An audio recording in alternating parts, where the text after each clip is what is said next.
to be live. We are Just live. make our own sound. It's great. No, Live. yeah, it's like.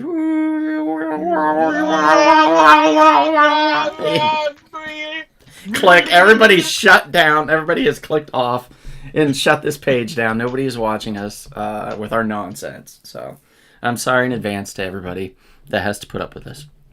I apologize. I have my on the air sign on. I might as well shut the thing off because you can't even really freaking see it because there's only 3 of us. Because I can see it just fine. Let me tell you what, people are gonna people, and that's why there's only 3 of us. I'll just leave it at that. People are gonna people. You can see it. You can see it. You could see it.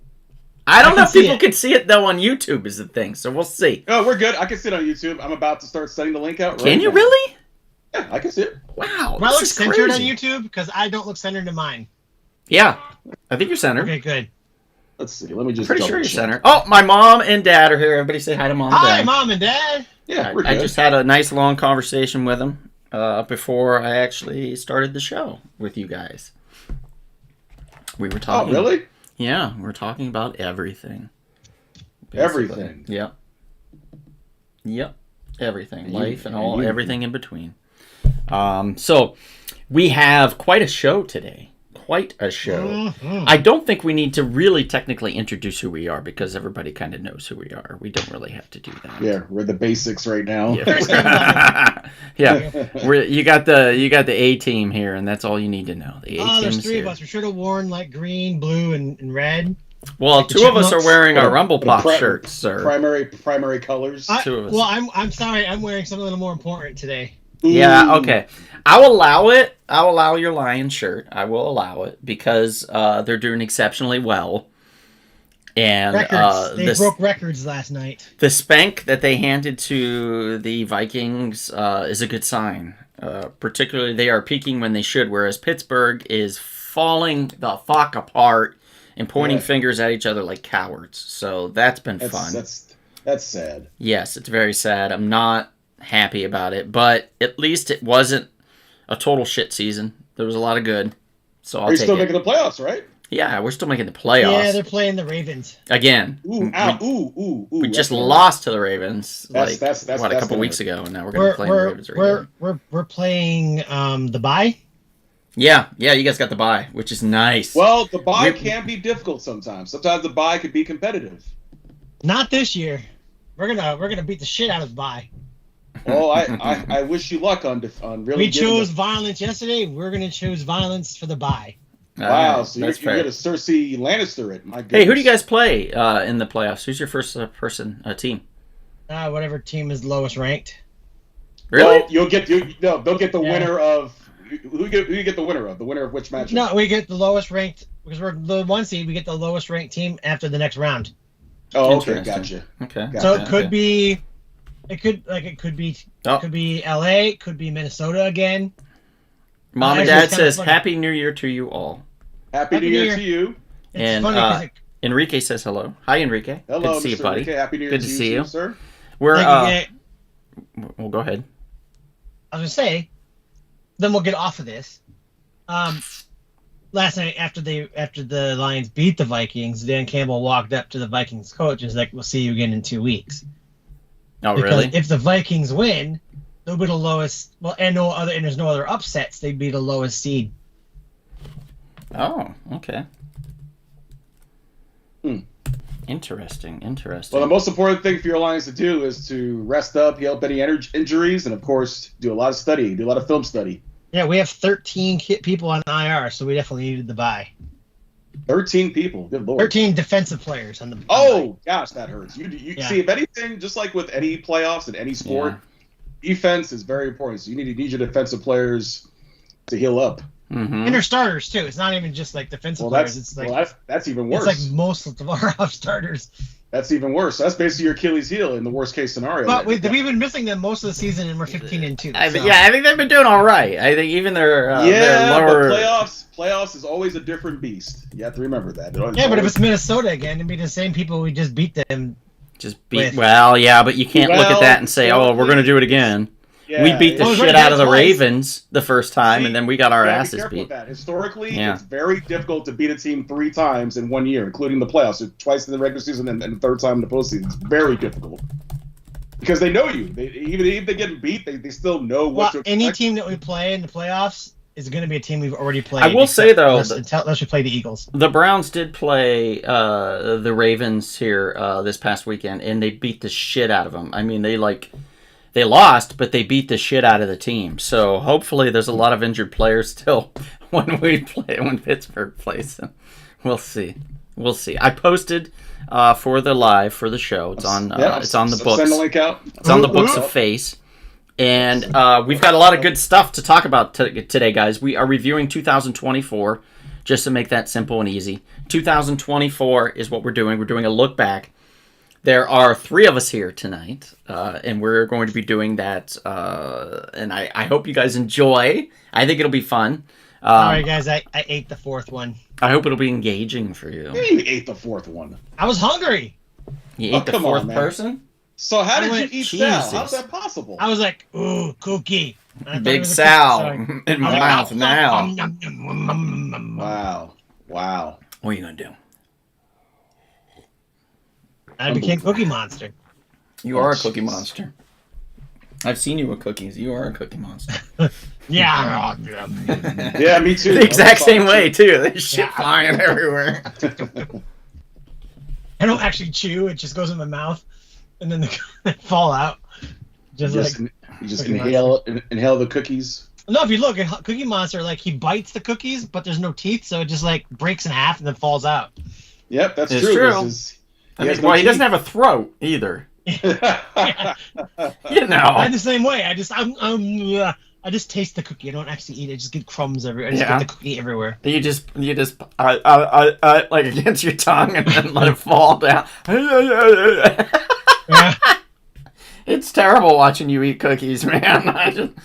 Man, we were on the cruise. I was embarrassed. You're over there at the table, and they're like, "Sir, there's just cookies everywhere. You're gonna have to clean up after yourself here, sir." Yeah, because after like the 3rd time, they caught on. They were like, "This guy's making a goddamn mess." Now, speaking of which, since we are reviewing 2024, would it be wise for Professor Turner to review that Alaskan cruise line, a very romantic cruise that he took with the great state of Alaska? I mean, we could certainly talk about it. We don't have pictures right now because you just thought of it.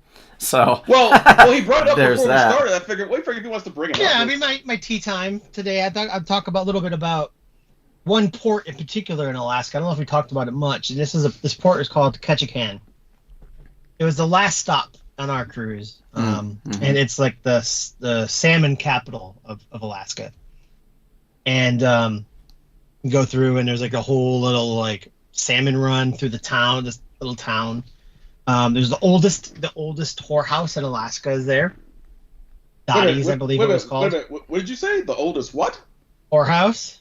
A place where harlots Yes. do their practice interestingly their craft? enough, Their it was craft? they called it Turner's Tavern, and Yes. Really? I had no idea. Well, look, it's the oldest profession, Kevin. I mean, you got to respect it. That yes, that's true. That's One of the true. oldest professions, yes. Yes. Yes. But there was also while we were running or not running, while we were exploring the town, we came across this distillery called Uncharted. Is that what it's called? Yes. Are you sure? Because that's Yes. a movie. Uncharted, That's a video Uncharted? game. Yeah, it's a Uncharted video game. Alaska. It's called Uncharted Alaska. I thought It's a Tommy video Holland was in that movie. And because they had this cute little bottle of liquor. They had this one, and then they had a gin bottle that was a whale, like an orca whale, I believe. It's true. I like the whale. I like the bear because I'm a bear. And then they also had this. They also had this small batch whiskey made out of sorghum, which is very good. What was interesting when we ported was they take you through. This was the one where they took you through a giant sales warehouse.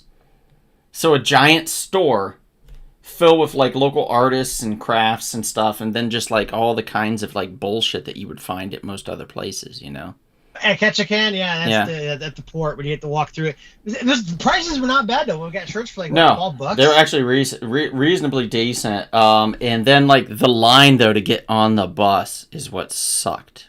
Like Yeah, that the bus line there was stupid. and the bus back was Yeah. insane too. Yeah, It was stupid. Not hot, but it was sunny. Sabrina, Kevin, don't we have news for Sabrina? Did you tell? Did Sabrina? Yeah, I already spoke to her about it. I'm still not sure if she still is interested, but if she is, I'll send it to her. It's not Kevin. It's not the conversation we had about anal. It's the other one Oh, come on, about man. earrings. You gotta be kidding me. She knows what I'm talking about. Okay, I just want to specify. I don't want you to be confused. Trust me, I'm not confused. Then things get awkward, you know. Anyway, I don't need that. to get back on topic to my tea time, Thank you. my spilling of my tea, Spill that which tea. today is brought to you by Henley and Sons hot cinnamon This is Ketchikan, by the way. Ketchikan. Catch me if you can. If you ever go on Alaskan cruise and you go to Ketchikan, it's probably the best place to pick up local artisan art. Oh, okay. We got some I amazing thought we were art. going someplace else. You were talking about the I got whorehouses. this cute little wooden whale that was made locally in Alaska. What? In there? What whale? It's a whale. Oh, I didn't know you Bought bought it at that that. little shop. I bought this giant bald eagle. Oh, and there's Had a hell of a time flying it back. yeah. There was lots of eagle. There was lots of birds on the water. Lots of Sabrina says, "My kids heard that, Donald." Well, I hope your kids are not like 5. Yeah, you see. This isn't a children's show either. But anyway, Well, Ketchikan, it's cute. It's a cute little town. Here's that distillery. Here's a picture from the inside of the distillery. Yeah. Like have garage doors that they just put up, during the daytime. And they made us cocktails. They could make because what was it like gin and Gin Sorghum. vodka, and then the whiskey. Mm-hmm. Yeah, and the whole town's just adorable. I mean, and then they're known for their totem poles too. So they got a lot of totem poles. Yeah, a lot of totem poles. Yeah. Yeah. And then In fact, I think there's a totem pole. Like you can go like this. There's this whole like little park you can go to with a whole bunch of totem poles, and they have a great Alaskan or a lumberjack show, which we did not have a chance to go see. we didn't have time. The only have thing time. about cruises is like they don't port oftentimes for long enough. So you're only there, it'll say, "Oh, you're there for 8 hours." That's great, but it takes you 2 hours to get there and an hour to get back. So you only have 5 hours to do everything. And some of the shows are just they start at weird times and it's just hard and you're like, I don't know if I'll make it back to the boat. And if you don't make it back to the boat in time, they leave without you. Yeah. So the only way leave to without do that on the cruise is to pay. Right. So the tickets are like $85, but the only way to see it on the cruise, to see that show on the cruise, was to pay $350 so that the cruise would take you to and from it to guarantee you get on the boat. Yes. It's highway robbery. It is, but Usually I condone, going out and getting your own excursions like we did in Skagway, because that was wonderful, and it was way cheaper than any excursion that we could have gotten from the boat. But that one, yeah, it's just like we just decided just to skip it because it wasn't worth $350. no, not Apparently, really fun show, but apparently, but not worth that much. yeah. If If you're ever on a cruise and you're there longer, if you're on Holland or Princess, you're there for over 14 hours, then you would have a chance to go see it. Yeah. You're also there, you get there earlier and you stay later. So the problem with us is it was done at 11:30 and we had to be back on the boat by 1, I think it was. Mm-hmm. And it's a 2-hour line, so we would not have been able to do both. Yeah. Get from the Great Alaskan thing to the line and then to the boat. We're going to have another conversation about another trip that we're actually planning when next week when we do looking ahead, things we're looking 2025. forward to in 2025, which we do these annually every year. We do the look Annually? back 24 annually. Annually. okay. No. That's That good, whole so I'm annually about to thing. Cancel that trip. Kevin's there. That's his thing, not mine. Yeah, I don't know about that. But anyway, so yeah, that was Alaska. We went to Ketchikan, Skagway, Juneau, and then we saw one of the glaciers before they melted. Mm-hmm. Yeah, before it But all we saw a melts big to chunk shit. of ice fall off the glacier, which is really cool. Yeah, we did. Yeah, and there was a dude standing on it, and he was like, "Oh no!" And then he fell Donald in. claims that we saw little orcas, but I don't think they were. What do you think they were? I think that they were what the other things kind of like orcas, but not what do you call them? They were baby killer whales. No, not that's an orca. That's an orca. No, Yeah. but I think that they were there. There's another thing. I think they're black dolphins. Black dolphins? Right. Yeah, it's a thing in Alaska. They have black dolphins out there. Wow, I didn't know such thing existed. Yes. Yeah. They Interesting. and they come in your room at night too. Apparently, according to Chris, and they give you back massages. So. Or Wow. they could have been porpoises. Yeah, Ah. purposes. There you go. Yeah. In fact, I remember somebody saying on the boat that old lady that was with that we were on the thing with. She called them porpoises. So I think they No, might she have been said porpoises. she said she had no porpoise there. That's not what she said. That's what she said. There's no porpoise. So Purpose. we, Porpoise. so it's up to You debate get what it confused. is. But yeah, we saw lots of wildlife. Whoa, We whoa, whoa! saw- What's Sabrina saying? Vaquitas? What'd she call you? Kevin, she called your name? Vaquitas. Oh, Vaquitas. I think she called you a dirty name. I think she called you I a don't think vaquita. She said vaquitas. Maybe all of us. She's talking to all of us. She's talking shit. We No, gotta be she's not. careful. We gotta be careful, man. But We gotta anyway, be if you careful. like nature and you like wildlife, Shut up, Sammy. and Alaskan cruise is the way to go. And if you'd like to, interested in booking, contact me and I'll get you hooked up. Yes, he'll hook And, you up. and by the way, how can they contact you, Professor Turner? They can message me on Facebook or they can go to www.luxrally.com/Chris Turner. Okay. Okay, give me the www. Lux Lux Mhm. Rally RALLY travel.com/Chris Turner. There we go. It's in. There's this link. You can copy that and post it in your, put it on your web browser, and pull that up, and it'll take you right to his page, and you'll see his beautiful face, and you'll be like, oh. And then you can send me a message on there, or you can send me a message on Facebook, or you can send or post on my Facebook page, or if you have my phone number, you can give me a call. Any sort of way you can, Skype me. You can do however you want to contact me. I'm there. He's I'm gonna there. fly up and be like, hey. He is Right now, there. I'm currently planning a trip to Scotland and Ireland for a mother-daughter. A trip to Japan via the pilgrim, a 3-day pilgrim route hike. Trip to Italy for a past client, 2-week historical car tour, and I'm also planning our trip. Lots going on. But let's move forward here. Hello, Adam. How are you? Good to see you, Hey, Adam. sir. Good to see you. Long time watcher, first time caller. I don't know how that works. Something like that. Yeah, maybe. I don't know. But anyway, okay. So okay. All right. So we want to talk about everything about 2024. But before we do that, It sucked. before we do that, Sorry. maybe if Chris is done, I can have a little time where I can just pull out. Well, it had to be sucking first.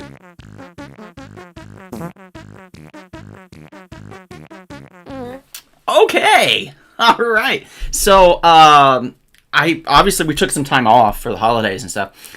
I don't want to take up too much time, so I'm going to go very basic. There's just I have 4 books that I'm going to talk about here, and I'm going to tell you what's worth your time and what's not. So we're going to be quick as possible because we want to keep moving on. West Coast Avengers. I did read issue 2. I wanted to see if issue 2 tracked and kept up with what issue 1 had been doing for the West Coast Avengers, and yes, it's still very good. The Blue Bolt is in there. It's the dude, I think it's the Blue Bolt or the Blue Flame or whatever the hell he calls himself. It's this, he was a jailed metahuman that they're trying to use the West Coast Avengers now as a parole system to try to get villains or evildoers or somebody that's just done something bad to work on the side of the Angels. So Tony Stark came up with this program with Jim Rhodes, and it's through the West Coast Avengers. And this is interesting because Ultron's on the team. And with the ending of issue 2, Ultron appears, and he's created a cult by saving people that were dying and pulling their heads off and putting it on Ultron bodies. So there's a bunch of weird people that died on Ultron bodies, and Ultron's there, and he's like, I can save all of you.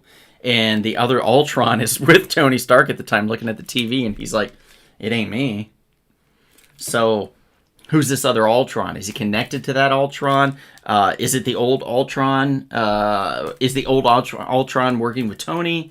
There's a lot of questions going on. And are these people, like, really dead and then back alive? Or are they still dead? Or what's the ethics behind this, too? A lot of questions that pop up. West Coast Avengers #2. It's actually very good. So I'm going to keep reading it. I recommend you do, too. You can grab issue 1 and 2 at We Can Be Heroes in Chatsworth, California. Or if you're out of state, your local comic book shop would be very helpful. So that was really good. Let me tell you something that's decent. But I don't know. It's so hard to say. I found it annoying, but I could see why other people might enjoy it. But it's Metamorpho the Element Man #1. And the reason why it annoyed me is they are doing the 60s Batman series. They're doing it in that style. Hello, readers. As you turn into this comic book, we have something going on right now. But is it the dubious character that is this person doing this? Or is it Metamorpho, the Element Man himself? Tune in to find out. You know, that kind of thing. It's got that heavy vibe to it, heavy 60s vibe. And it just is weirdly not fitting with all the other all-in DC comics. It just feels out of place, and I don't understand it. I don't hate it, I just don't understand it, so I can't recommend it. This one, I would give probably like a 4 out of 10. I don't think it's great. I don't think it's very good. Don't get it. Just don't spend your money on it. Don't waste your money. What I would give a shot to is Challengers of the Unknown. This is the Challengers of the Unknown is a team. They're all filled with survivors, people that have survived near-death experiences and are able to go out and kind of be daredevils, so to speak. They're like, well, we already have a second chance, so let's make it worthwhile. So they created this team, and they go and they look into the unknown. They have no superhuman powers or anything like that. They're just people that like to explore. So they're explorers. And they now run the Watchtower for the Justice League and make sure everything runs smooth. The only problem is that Mr. Terrific thinks that Darkseid, who has recently passed away, by the way, in DC comic books, he thinks that Darkseid, little bits of Darkseid is in each of them.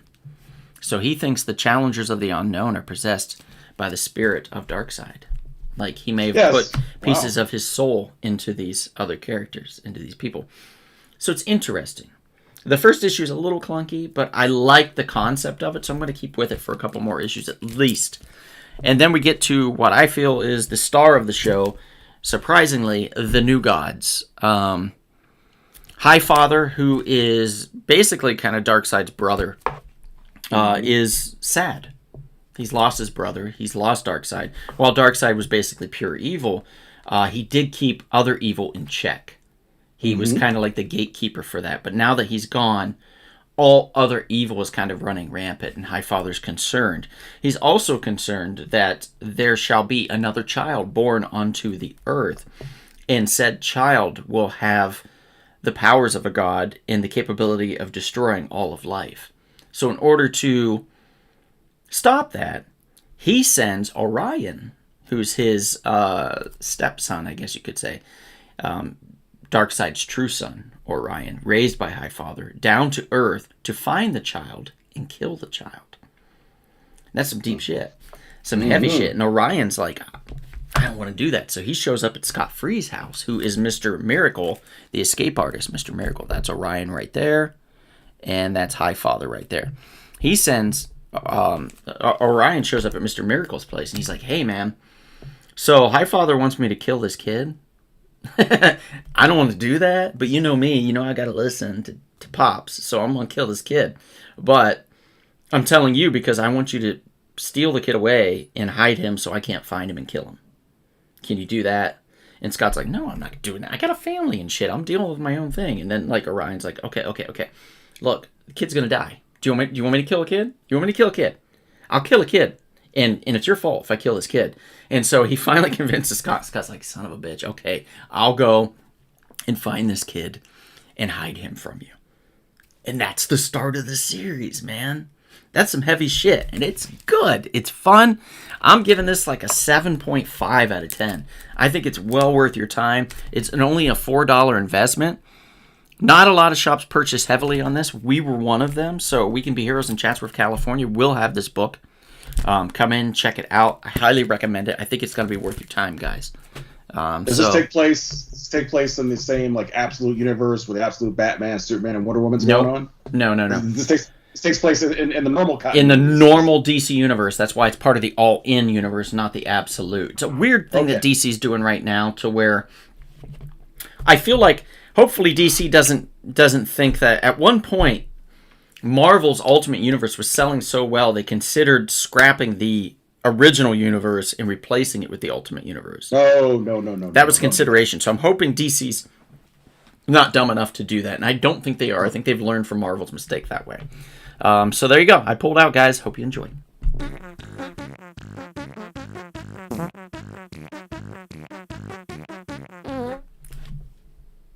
All right. So Alex is here. Alex Banquita. Thanks for joining. Is this the first 3 split screen? No, Alex, it's not. We've done this probably at least a dozen times, I would say, throughout our time here on the show. We've done a triple threat, 3 split screen type scenario. It's not my favorite because it doesn't allow a lot of room to post things and stuff. Aesthetically, it's just not as nice for me. So I don't like it as much as the 4 screen, which is why I always prefer, if people can't make it, that, they just step aside so other people can be on and we can get the 4 screen to make it, aesthetically pleasing. But we work with what we have, and that's fine. I could have put a camera on my puppet. That's true. That's a good point. And it's our fault. We could have definitely done that, but we didn't think about that until just now. Chris's puppet, son of a bitch. Love Absolute Batman and Absolute Superman. What about Absolute Wonder Woman? Huh? You don't like women? Is that what you're saying, Alex? Alex. I did not, says Sammy. Help. What's going on, Sammy? Is somebody hurting you? Why didn't you invite Janet? Oh, why didn't you invite Janet? I don't know. She might be working still. Yeah. I don't know if she's off work yet. We've asked her a few times recently, and she's just been busy. So when that happens, we just pivot a little bit, to try to find other people that would regularly be available if possible, and then we move on from there. But this week we just it's just the trio, which is fine. It's fine. Alex has never read it. What? I was talking about your segment, sir. Oh, Sammy. What about my segment? What about me? Sammy is a big fan of me pulling out. I will say. She's Why is huge that? fan. She loves when I pull out. Why do you She's like, even when I'm not on the show, she's asking me to pull out. And she's a big fan of me pulling out. And I appreciate that so much, Sammy. So I just want everybody to know how big of a fan Sammy is of me pulling out. And she's asked me many times in text messages if I would pull out. Just like if it was just her and me and her. And she was like, would you pull out with me? And, I'm like, yeah, of course. Sammy, if you want me to pull out with you, I would do that. So, she's a big fan. I get messages. It's usually late at night. And she does seem rather drunk at times. I just think, when she's drinking, she just gets sentimental and starts thinking about comic books and stuff. I don't know. Population control, says Sabrina Scott. Sammy says, dear God, why? Mr. Sean says, good evening. Found my way back to making comments. Folks, don't forget the like button. It is your friend. Thank you, Mr. Sean. Thank you, sir. Sammy says, the delusion is strong with this one. Must be a nice fantasy world you live in. Your parents are watching this, you weirdo. Mm-hmm. And Alex says, hey, Donald is great. See? Thanks, Alex. Thanks. Yeah. And then Sammy's trying to tell on me by yelling to my mom. I'm doing nothing wrong. I'm just talking about how you like it when I pull out. That's all. I mean, look, you realize, his parents walked into the circus tent, so she knows it's a circus. So, like... That's a very good point. Yeah. It'd be like if this was titled Welcome to the Shit Show. You know? I mean, they would know what they're getting when they come in to said shit show. I get that. Yeah. But we have 2024 to discuss, guys. It was a weird year. I don't know about for all of you. It was a weird year for me, personally. And I think it was a little odd for Chris, too, at times. And for Kevin. At one point, he literally thought that he was in the Matrix. Did I now? And I thought that was very interesting. Yeah, remember when you showed up and you're like, your hair was frazzled and your shirt was torn and you're like, I think we're living in a simulation. And I was like, Kevin, it's 2 a.m. What? And you're like, it's a simulation. And you grabbed me and you were shaking my shirt. Don't recall this conversation. Well, I mean, when you do those kinds of extracurricular products, sir, sometimes you might not recall situations afterwards. I'm not saying what it was, but when you do stuff like that, that'll create an issue sometimes. Yes. Alex has got to go. Good night, Alex. It was a very weird year. However, I'll say this: the 3 of us were together in 2024. Yeah, for about. Was 2 hours. Oh, 2 hours. Yeah, that's true. We were, weren't we? Yeah. A couple of hours. That's right. I picked you guys up for the flyaway. And then you also went to tea with us the next day. Yeah. It was like tea or whatever. Yeah. Let me find a picture. It was the English pub we went to. Yeah. Yes. So the world didn't explode for us being together, so that was a good sign. Mm-hmm. That's true. I haven't seen Chris in like 12 years, literally, in person. A long time, yeah. Yes. Long. It's like literally, it was like 3 presidents ago. Here we are. I didn't post this picture because it's weird. Weird. Yeah, we all look like we're slightly drunk, except for Chris. But there we are, and we had. What did we have? We had tea. We had tea, yeah. High tea. We didn't get to have a chance to have our high tea on that trip, so we had tea at the Irish pub or English pub. Yep, at the English pub we had our high tea. Yeah, the only person missing to make it a cool foursome was Jared. It's the only person missing. No, I don't know if you know the difference between high tea and afternoon tea. High tea is actually you eat it it's usually after dinner, or usually in lieu of dinner, and it usually comes with the big like a hearty dish with it, like a pie, like a meat pie or something. Mm-hmm. A little bit different than an afternoon tea. Yeah, which I think we had afternoon tea here. Yeah, it was actually at like 11 o'clock, but yeah.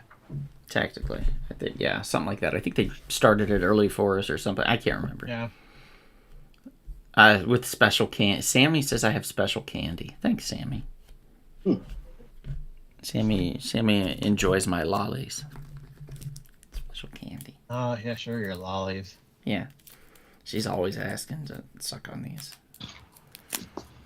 I'm like, no, these are my lollies. Let's talk about mine, stuff in 2024.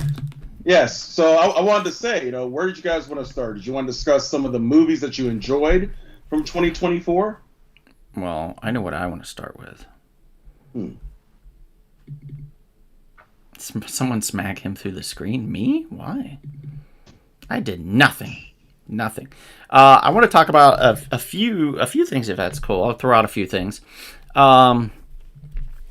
First of all, I'm going to put this picture up. There we go. 2024, and we'll put that right down here. We're going to put that. I'm sorry, Kevin. Everybody's going to have to just know what your name is. So it's right down at the bottom of the screen where your name would normally be. So that's 2024 is what we're doing the review.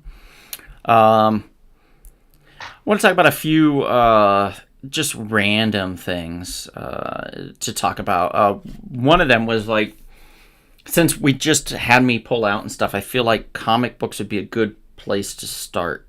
And I wanted to talk about a few series that I enjoyed in 2024.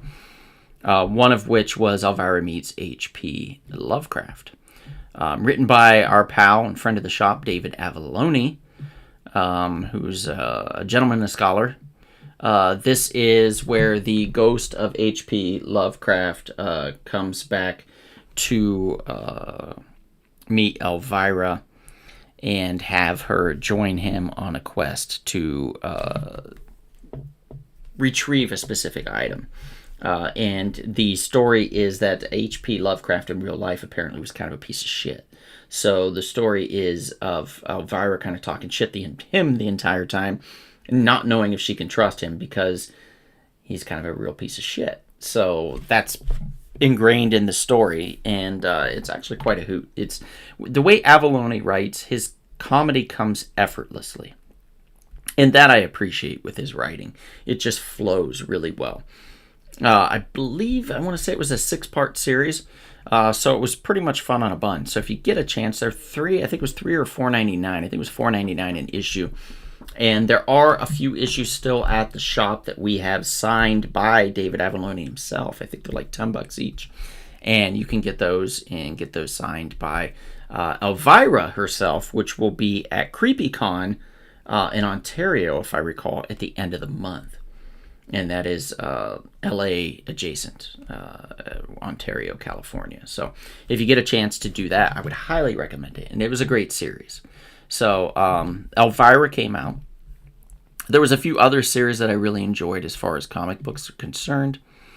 Another one would be, let's see if I can find it here. Yeah, we'll talk about, since we were talking about these through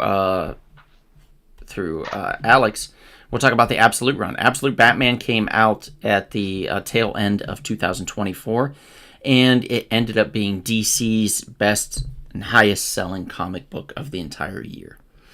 Written by Scott Snyder, right? Yeah, Scott Snyder. Yes. Wrote this. This is a story of poor Batman. So basically, poor Bruce Wayne, who doesn't have all the money that rich Bruce Wayne does, but still gets shit done. It's interesting to see, and the dynamic of him with Alfred is indeed completely different, because Alfred still works for a shadow government type thing and is possibly going to have to kill Bruce Wayne at some point. So we don't know where that's headed, but I've only read a couple issues in on this. I do very much enjoy it. Let's see. Does Elvira have Lovecraft's love child, says Sean McGean? No, I don't believe so. Mr. Sean says, Sean M, was that an early Kingston? Okay, they're talking. Okay. Absolutely sucks. Sean, you read it? Or are you just commenting on something you haven't read? Absolute Superman. Absolute Superman, Jason Aaron wrote this one. It's actually very good. I've been reading it. It's where Superman comes to Earth, and he's older. He's a little older and a little wiser, so to speak, Clark Kent. And he's put into a situation right away where he's up against like Amanda Waller type shadow government conspiracies and stuff. So I think we're gonna get deep into that stuff, and I'm excited about it. Jason Aaron's in it, writing it, and Jason Aaron can write the shit out of stuff. So he's a really good writer for the most part, unless it's Doctor Strange, and then he just doesn't know what he's doing. And then, of course, the last bit of the Absolute universe comes with Absolute Wonder Woman, who was a Wonder Woman raised in hell. Yes, you heard that right. Raised in hell and come to Earth to raise hell. So, Absolute Wonder Woman was actually the sneaky, really good one. Batman's okay, Superman's really good, and Wonder Woman's just hitting it, man. She's just slaps. So Wonder Woman's doing extremely well as well. Like the back issues have sold out and stuff. So if you get a chance to grab first prints of the first issues of any of these for a reasonable price, I would recommend it because I don't see them going away anytime soon. Yeah, the first prints are doing very well. They're hard to get your hands on. And they're very expensive. They're already on a fourth print on Absolute Batman, by the way, just to let you know that. Same thing with the Ultimate Spider-Man. They're just hard to get to. Yeah, those first prints. Yeah, and that's where we're going to be heading next. Ultimate Spider-Man was Marvel's best-selling comic book of last year, if I recall. It was insane. I mean, insane. Immediately, issue 1 was selling for $100+ when it came out. Mm-hmm. Immediately, like still is. Yeah, and it's held its worth, its value, which is very strange. Very strange. Because I took an Ultimate Spider-Man into the shop. Let me see if I got it here. Hang on. I'm sure I have it here. It's right here. Yeah, I got it. Took one into the shop. And a 9.6. And this thing goes for about $50. Hey, isn't that the original Ultimate? The original Ultimate Spider-Man number 5. Low print run from 2021. March of 2021. And you can't even sell it basically for $50 right now. It's kind of crazy to me because that's where this one came from that, you know. But go figure. But it's a great story. It's and Peter and Mary Jane are married. They have a kid or kids, I think. And a lot of people very much enjoy the Ultimate Spider-Man and the Ultimate Universe because they brought out then right after that, they brought out Ultimate Black Panther, which did really well. They brought out Ultimate X-Men, which did really well. They brought out the Ultimates, which did really well. Mm-hmm. And they're kind of staying there, and slowly they're cranking it out. Now we're going to get an Ultimate Wolverine very soon as well. Mm. Yeah. And Mr. Sean, yes, that trailer for the Superman movie coming up next year, we will be discussing that next week. And things we're looking... yeah, I guess this year. Yeah. Jesus. Yeah, you should have seen me how many times I had to write the rent check over because I kept putting the wrong damn date. It's like, it's 2025 already. Oh my God. You know? It's crazy. And by the way, that'll be a good conversation for next week about that Superman movie because a lot is riding on it. But that'll be a discussion for next week. That'll be a conversation for another time. Or another week. Yeah, so we did the Ultimates.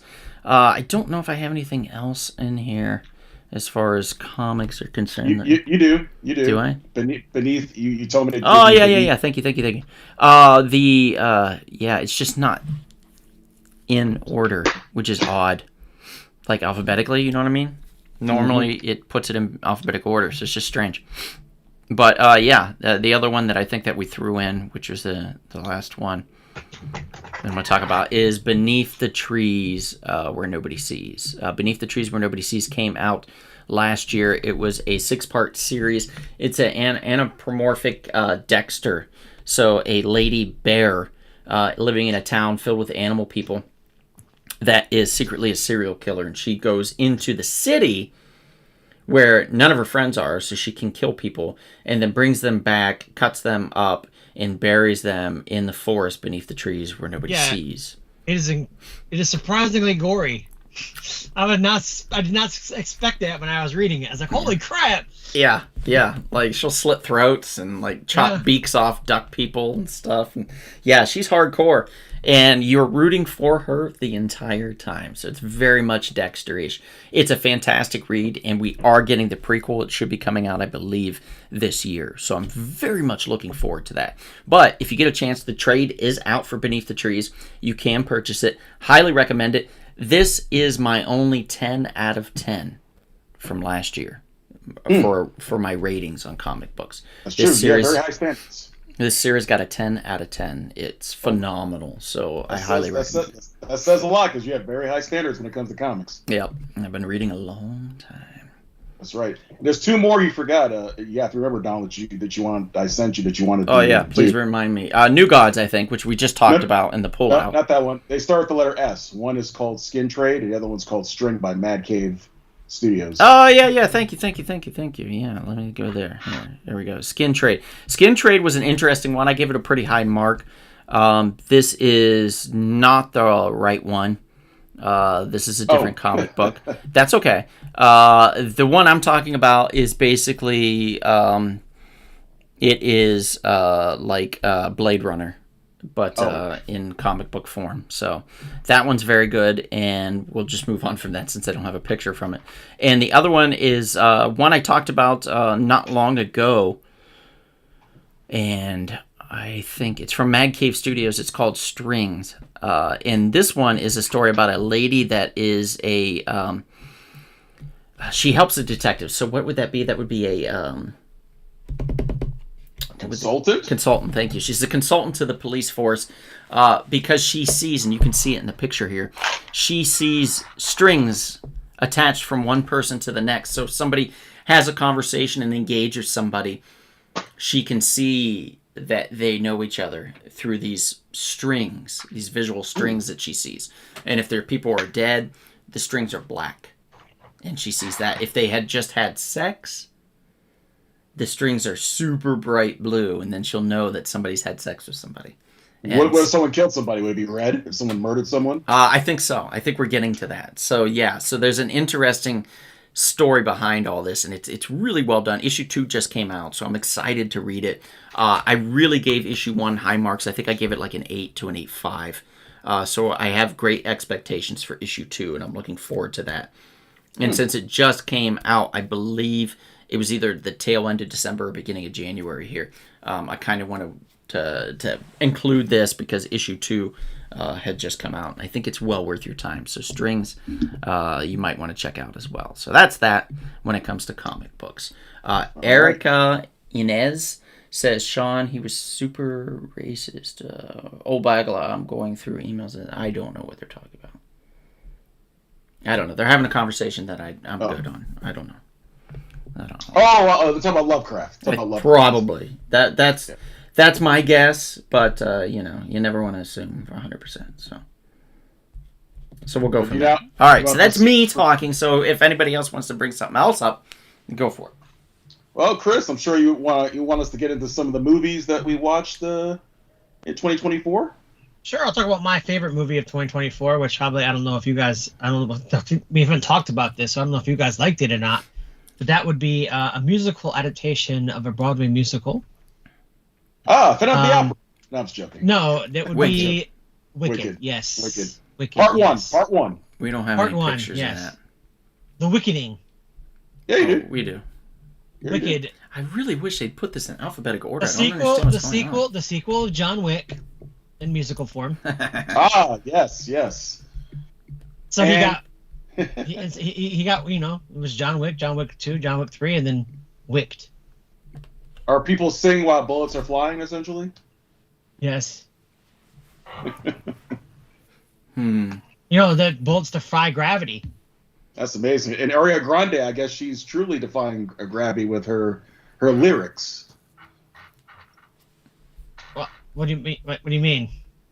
Isn't Ariana Grande in it? Yeah. Yes, but what about her? What do you mean by her lyrics? Doesn't she sing, beautifully? She sings. Okay. No, I was gonna say like you talk about did she write a song or something? That's why I was that confused. I was like, what? Oh. I'm sorry. Anyway, so Wicked. I saw the play back in Pantages back in 2006, I think it was. And I thought it was okay. It was Wicked. And then I went and read the books, and I liked the books a lot more. There's 3 books in the series: Wicked, Son of the Witch, and then Lion, which is the 3rd one, based on The Cowardly Lion. And anyway, so then I went. So I was not excited about the movie at all. I saw the trailer. I was like, this is what they got. And then I went and saw the movie, and I was absolutely floored. And I thought it was the greatest movie musical ever made. I thought I saw it 4 times in the theater. I thought the nerd alert. The performance was fantastic. Well, I kept going with people. People kept asking me to see it, so I was like, sure, why not? I thought the performances by everybody were fantastic. I even liked Jeff Goldblum's kind of turning the wizard into kind of a villain type position. Whoa! Spoilers, Chris. Spoilers. Jesus. And it's been out over 30 days. Come on. It's the Wizard. We all know the Wizard is a villain. We have all seen Wizard of Oz. It's been out for what, 70 years? More than that. No, I've been meaning to get around to it. 86 years to be exact. Jesus. It's been out for it's past its spoiler time. Okay, fair. That's fair. Menace, Cynthia Erivo, amazing as the Wicked Witch of the West. Spoilers, but clearly we know because she's green and she wears a Wicked Witch hat. And Ariana Grande as Glinda. Also fantastic. She's actually really funny in it, which is surprising because I had never seen her do anything like comedy before. Songs are, and the directing is fantastic, and I loved the fact that they did practical sets with a lot of the movie, which is it looks great. That's always a good thing. Yeah. So anyways, I'm ready for part 2. Part 2 is different. Part 2 we'll talk about it next week more, but so if you've not seen Wicked and you have if you like musicals or Catholic musicals, go see it. It was super good. Probably, like I said, my favorite movie. Mm-hmm. I watched it 4 times in theaters. I still haven't seen it, Chris. And it's on Plex. You can watch it. Oh, okay. I'll get to that. I have to finish Den of Thieves first, though, because this sequel's coming out, and it's January, and not much is coming out in theaters. So yeah. Well, we got that Wolfman. Yeah. Oh Lord, it does not look good. January horror. Ooh. But speaking of horror, though, I should probably pivot back to you, Donald, because I actually do want to see this one. Nosferatu. I know you saw it recently. Oh yes, I did. I did see Nosferatu. Is it a horror film? It has to be, right? Which I'm gonna say if Sean McGean thinks that A Complete Unknown was the best film of 2024, I don't know if he saw Nosferatu, which not necessarily the best film of 2024 in my personal opinion, but I feel like overall, as far as like aesthetic, as far as talent behind it, acting, I mean, just phenomenal. The acting was phenomenal. Good cast. The camera work, the special effects, the musical score, like everything was just firing on all cylinders in my humble opinion. I thought it was fantastic. I loved it. The person I went with hated it. Oh, so wow. it's an interesting didactomy, I guess you could say. It's an interesting way to see two people go in at the same time and have these differences of opinions. So while A Complete Unknown, you could say, was the best film of 2024 for you, you might not be able to say it was technically the best film of 2024. Also, I'd like to clarify. I did not say that Wicked was the best movie of 2024. It was my favorite movie of 2024. There you go. So well, that's fair. So There's a difference. I There's a loved difference. Nosferatu. They did some interesting things as far as like with who's the guy? He played Beast in the X-Men, and he just Nicholas Hoult. Yeah, Nicholas You Hoult. mean Lex Luthor? He was And basically the that's lead in this, and he played the boyfriend of the lady, and it's just fascinating that Nosferatu, that the character has such a fascination with this woman, so much so that he's willing to basically put it all on the line just to possess her, just to Count have Orlok. her. Yeah. Count Orlok. Yeah, it's interesting that he would do that. And I mean, I get it. I guess we all do silly things for love, but for him, I think it was more of an obsession, and that's something that's interesting to see from a perspective of a monster. Like I don't know. I just really liked it. I really dug it. Is he a better Pennywise or a better Count Orlok in your opinion? Ooh.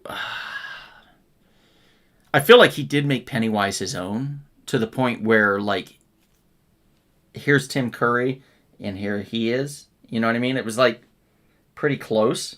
Is it almost like Heath Ledger and Jack Nicholson for Joker in a way? Yeah. Both are very good performances. Different, but very good Yeah, performances. I would say. Yeah.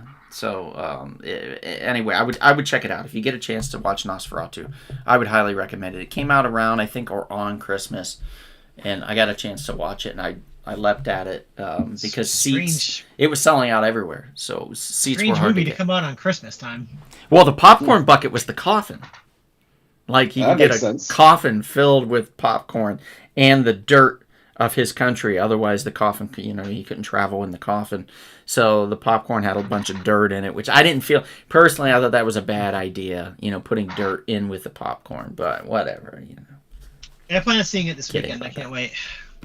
Good. I think you'll like it. And I might be able to check out A Complete Unknown at some point, but I don't know. I'm gonna try. It's got a 7.8 out of 10 on IMDb, which is pretty good. Yeah, it is. Yeah. Very good. Okay, Kevin, do you have one that you want to talk about? Shit. I got What? a couple comments here real quick. Oh. Nezzy's here, Inez. So hello, Inez. Chris Hey, says, Sean says, Chris is not a nerd for seeing a good movie several times in a theater. How many times did you see it, Chris? 4 times, he said. Four times in theater and then twice at home. That's 6 times, Mr. Sean. Take a seat. There's a difference between being a nerd and being obsessed. Well, to be fair, one It's of an the obsession. times was with director's commentary, or not director's commentary from the actors. So No. that Oh, doesn't really okay. count. Trailer looked good for sure, says Edward Lucas. Sean McGean says, to be fair, I haven't seen Nosferatu. I recommend it. If you liked the original and you liked, what was the one where Willem Dafoe played Count Orlok? What was that? It was something Shadow, Beneath the Shadow. Oh, yes. You know what I'm talking about? Yeah. I know exactly what you're talking about. I can't Did remember it the come out like name. in the late 90s, early 2000s? Something like that, yeah. Yeah, and that was also pretty good. Sean says, but I am a big fan of the Nosferatu film that Klaus Kinski was in by Werner Herzog. That was in the 70s, if I recall. Okay. All right, so what else are we talking about, Kevin? You said you had something? Yeah, might as well throw it out there. I mean, I think most people saw this, but it was a fun movie.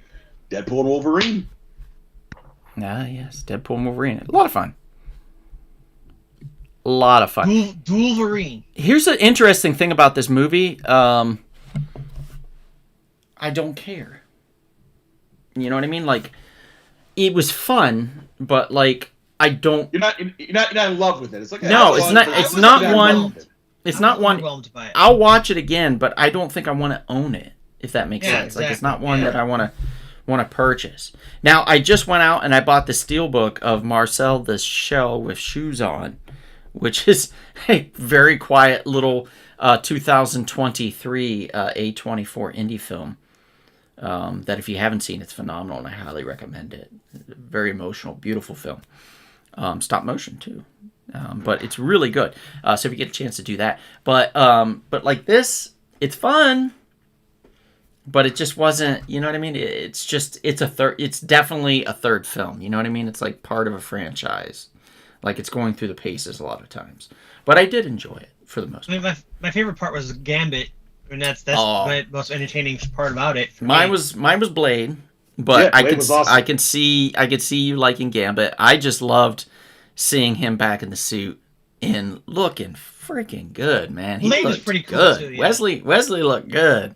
I was like, all right, returning man. after all these years was awesome. And saying what he said and was like, there's Only no. one Blade. Yep, there's only gonna be one Blade, and I was like, yes. And then Elektra getting her redemption, as far as like Jennifer Garner actually like being cool and you liking that character for once, because that freaking Daredevil movie was not great and the Elektra movie was awful. So she kind of got her last hurrah, a nice send off. In other words, I liked that. about it. And the older X-23 was cool too. Yeah. No complaints. No I complaints at all. didn't realize that girl was the girl that was in the Logan. no, the Compass, the Golden Compass TV show on HBO. Oh yeah, totally. I didn't realize it was the same girl. And also seeing Chris Evans come back in almost 20 years to play his original comic book character, Johnny Yeah. Storm. I will say that his monologue during the credits is fantastic. Oh, it is. He's always having And fun. Inez says it was a great movie. Inez, But I you're a wasn't- sock up. I was a little underwhelmed when I saw it, though. Yeah, me too. Me, absolutely, 100%. I was underwhelmed. I mean, as well. it was fun. But Like yeah, a movie, like a movie that you mentioned, you would buy. Like I bought it myself because I love it. Not only liked it, but loved it. Was that Spider-Man movie that came out a few years ago, Spider-Man No Way Home? That I loved it, loved it. I had to buy the Blu-ray because I was just, so well done. Who was in that? And No Way Home, Yeah. William Dafoe comes back as Green Goblin. Oh, yeah, that's right. That one. Dr. Octopus, the great actor. The That's spoiler: right. 3 Spider-Men. Yeah, that's true. 3 Spider-Man. Yeah, I mean, this it was so much fun. Inez's favorite part right here of Deadpool and Wolverine. Oh, why she's in the picture for? How did she do that? I don't know. I'm in there too. Oh, I see. It's the stand-in. Yeah, it's It's the standee. That's what Yeah. it is. I was like, how'd you guys do that? yeah. It was me, Julio, and Inez were in there. Let's see. Mr. Sean says Deadpool Wolverine was terrific. A solid third movie. Some franchise movies start going over the cliff with the number 3. I think they did go over the cliff. I'm gonna be real. I think they went over the cliff, and you expect that because it's Deadpool, so you're not complaining. But I think they went over the cliff. Yeah, I agree a little bit. Yeah, Nezzy says whatever. The movie was awesome. Okay, Nez. they took that pool and they put so many sharks in it, and they grabbed the biggest bike to jump over those sharks. Yep. Yeah. Yeah. Totally. Okay. All right. Let's see. Let's talk about something else.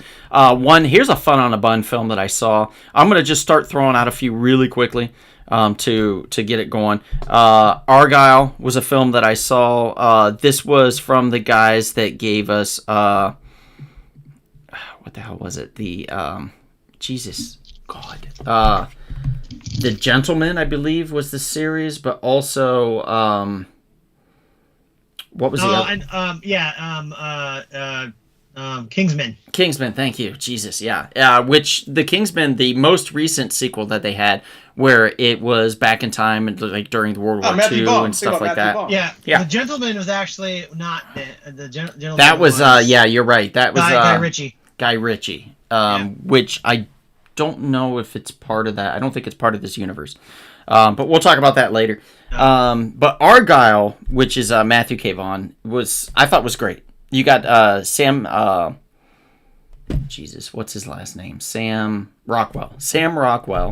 And you get Dallas Bryce Howard. And Bryce Dallas Howard. Right, that's what I said.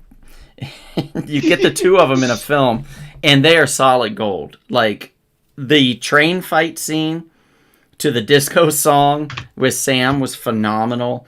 John Cena? What? Oh, well, yeah. You get John Cena too, and you also get Superman. You get Henry Cavill. So it's a lot of fun. It's kind of a spy film, an action film, and a mystery as well. And I feel like it's just culminates. The only thing I was a little bit turned off by was the ending. I thought the ending got a little bit silly when she created skates and skated around and was shooting people and stuff. That got a bit odd and just out of place. But overall, before that, I thought they did a really excellent job. So Argyle was a lot was fun. Interesting thing about that movie, real quick. That was made by Apple. It was like the most expensive movie that Apple made. Oh no And shit! and it didn't make any money in the theater, so because of that, Apple is not making any more high budget movies. Really? Yeah. Damn. That's all Okay. the money Apple has. They could take a couple more chances. Yeah. No, they're sticking to TV shows. Good for them. Abigail was another great one. It was about a little Russian girl that was a ballet dancer, and guess what? Also a vampire. I thought you liked horror movies with kids. I really like this one. This one was really good. The only thing that bothered me was in the trailers they gave this away, that she is a vampire, that the little girl's a vampire. So when you start to watch the film, they play it at the beginning of the film like it's a mystery why people are dying and we don't know. And I'm like, we know it's the little girl. We all saw the fucking trailer. So the trailer spoiled the film. Had they not spoiled the film, this movie would have been amazing. But because they spoiled it, it was still just fun. Is that why you find it okay to spoil it for everybody else? Well, the picture kind of gives it away. The picture really, literally, yeah. Well, some of us can't see the picture, so you know what? Whatever, Chris. You were going to watch the trailer anyway. So there's that one. Another one that I want to quickly bring up would be Fall Guy. And this is with wannabe Ryan Reynolds and Jessica Alba's sister. Wannabe Ryan Reynolds? Wasn't it actually Ryan Reynolds? No, it wasn't. It's a different no, Ryan. no, Ryan Gosling. Ryan Gosling. It's okay. Ryan Gosling and Emily Blunt, if I recall. And It's Ken. It's Ken from the Barbie movie. yeah, and it's really good. It's a really good film. Don't spoil it for me. I haven't seen it yet. I'm not going to spoil it for you, but let me just say that they do the television series justice, and we even get to see a little Lee Majors action, Right. which I Okay, love. right, okay. And it is also kind of a murder mystery, and it's an action film and a comedy. So it's a really well done mix. The only big problem I have with it is that they felt that the entire soundtrack should consist of different scores of Kiss's "Made for You." Love is, you know what I mean? That song.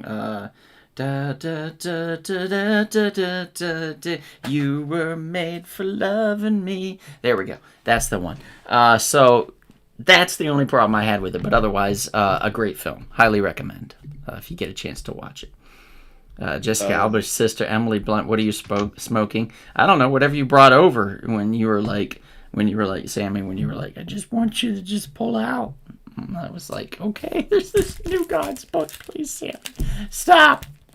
What about Beetlejuice? I still haven't seen it yet, but I have it on the queue on Max. Okay, Max I can app. bring it up. Beetlejuice that came out in September of this year.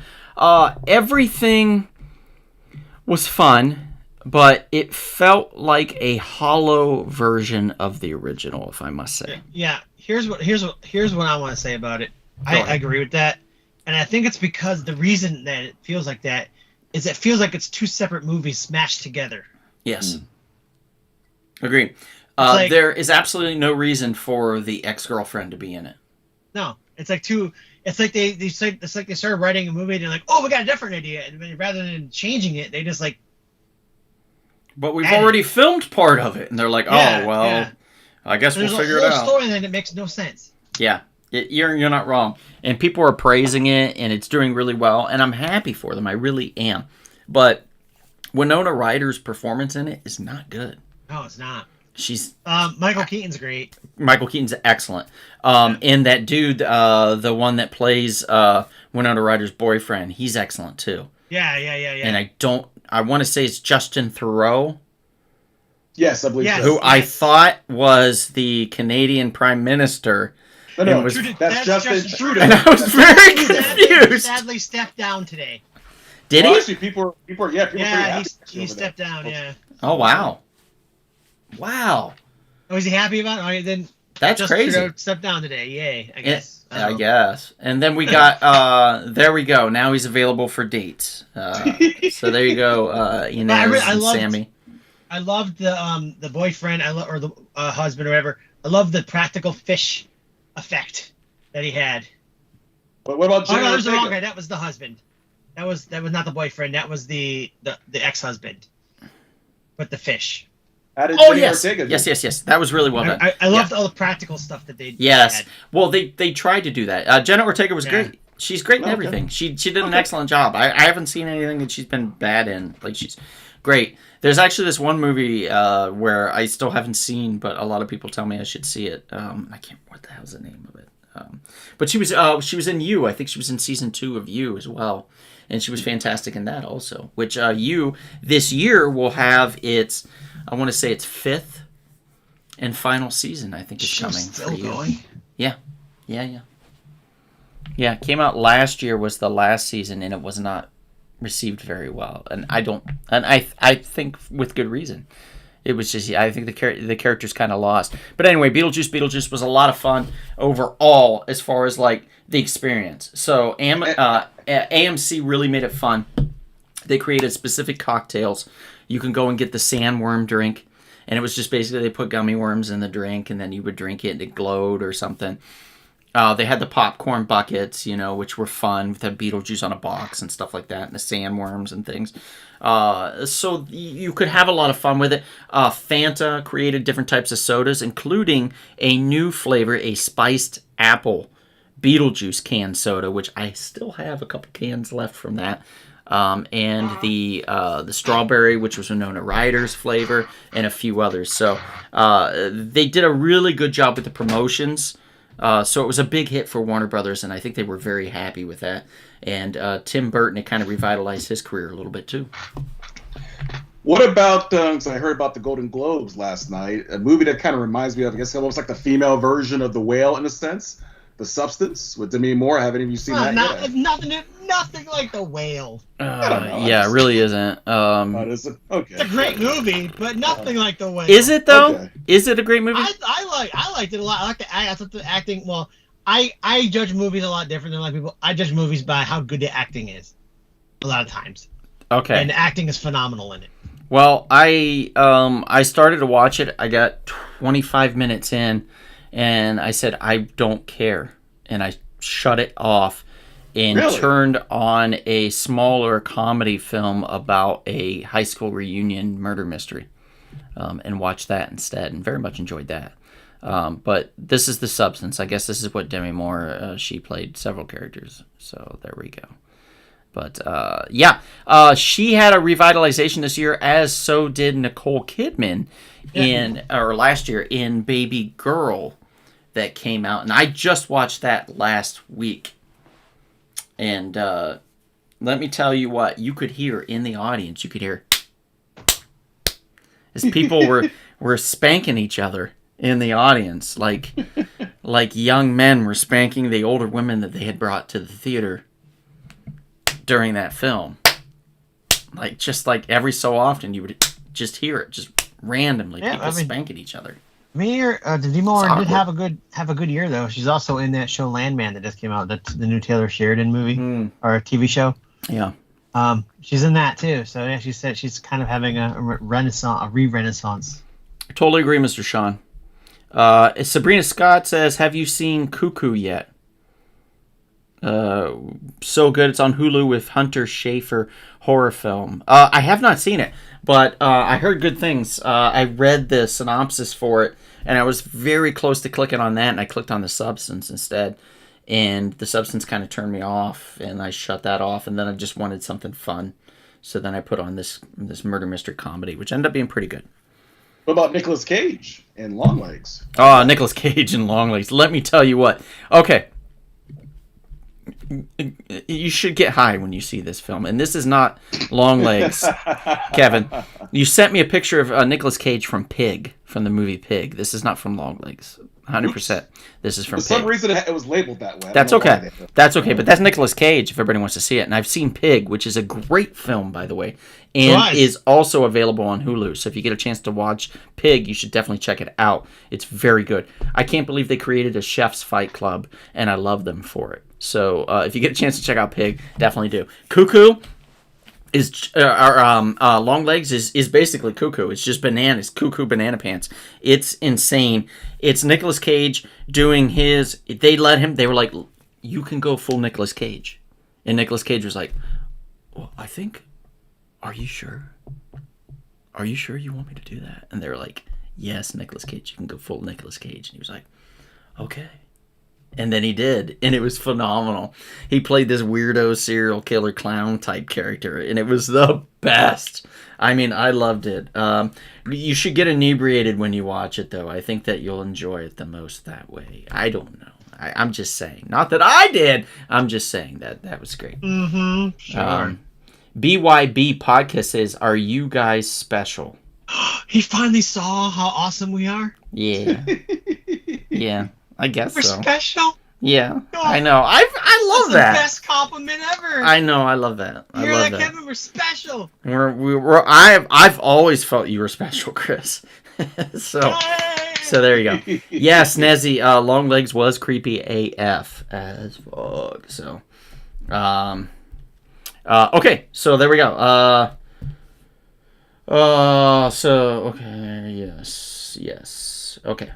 So, Move on to the TV. Anybody else have another recommendation or something wait, you want to bring up? Wait, yeah, we got one last movie? Well, yeah, a couple of things real quick. I want to talk about what my favorite movie, or not my favorite movie, what I think was the best movie of the year, which was Anora. Oh, yes, that's right. Oh, come on. I'm not going to talk much about it. It's on there. Honora's on there. We don't have You to think talk about it was the best movie of the year? Well, you know me, I'm a big fan of romance stuff. So I think again, acting was phenomenal, and I think the fact that they made it was actually really funny, even though it wasn't a comedy, and very I don't know. I don't know. I think it was one of the best movies of the year. Again, I didn't see a ton of movies this year because I got sidetracked with the Lions, and so I kind of didn't watch a lot of stuff. But out of the movies I watched, it was what I think was the best movie. You I got heard the actress is one of the killers in Scream 5. okay. So But the main thing I want to talk about is one of my favorite movies of all time, The Warriors. has nothing to do with Honora. No, I'm moving on. Oh, okay. All I'm right, moving. we're moving on. Okay. The He's Warriors. talking about the album. The 1970 movie The Warriors Mm-hmm. with James Remar. James Remar and Michael Beck. Mm-hmm. They've kind of had a renaissance this year. They what we do in the Shadows TV show had a parody of it, one of their episodes, which is hilarious. And also Lin-Manuel Miranda, who wrote Hamilton, for those of you who don't know, this is maybe sound even nerdier, wrote a concept album based on the movie, which he's now turning into a Broadway musical. Had a lot of people from Hamilton in it, had Lauryn Hill, had some rappers, and it had James Remar playing old cop. Yeah. And the reason I bring it up is because it's a fantastic album, and it's been on a constant replay loop since it came out in October. And if you like Hamilton, like the music in Hamilton, it's worth checking out. And it's really good, and the songs are phenomenal. Of course, it's Lin-Manuel. He makes good music. And I can't wait to see it when it comes to Broadway. Nice. We watched that Hamilton on Disney Plus on the 4th of July. Yeah. That, and then we went to go look for fireworks. It was like Yes, 4 Mr. years Sean, ago. they say Hey 3 or 4 Warriors years ago. come out and play a lot in the album. I bet they do. The whole song called that. Not really called that, about that, where they do that. So If you want to talk about how influential The Warriors was, I want to talk about a movie that I feel should be just as influential. And that is the film Craven. Are you serious? Oh, really? Now, let me tell you. Madam Web was awful, like god awful. But if you want to shut your brain off for like an hour and 45 to 2 hours and just enjoy the hell out of a movie, Craven's your film, man. And I knew this was going to be the case. I knew it was going to be fun. I knew it was going to be enjoyable. And I watched it and I enjoyed the hell out of it, man. You did? Yeah, this is the best version of the Rhino that we're ever going to get. You're probably right about that. The dude has an affliction to where he has to keep having this serum pumped through him. And if he stops having the serum pumped through him and he unplugs, his skin starts to harden. It's a medical condition. His skin starts to harden. And he turns into this rhino type character. Like it just starts to grow around him. And it's super cool to see. It's all, special effects, of course. But it's still really cool. So Russell Crowe's Russian accent, you're able to get past that? Yes, his bad Russian accent. Yes. I was able to get over Russell Crowe's accent. Yes. Da. Yeah.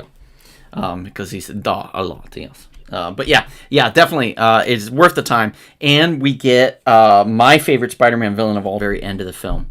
From ASM number 1? Well, that's a big spoiler, but yes, from ASM number 1, my favorite Spider-Man villain of all time makes an appearance, and it made me so happy because he looked perfect. I mean, spot fucking on, and I was so thrilled with it. So Craven for me was a win. So I'm putting it in the W column for. It's well worth your time. All right. Yeah.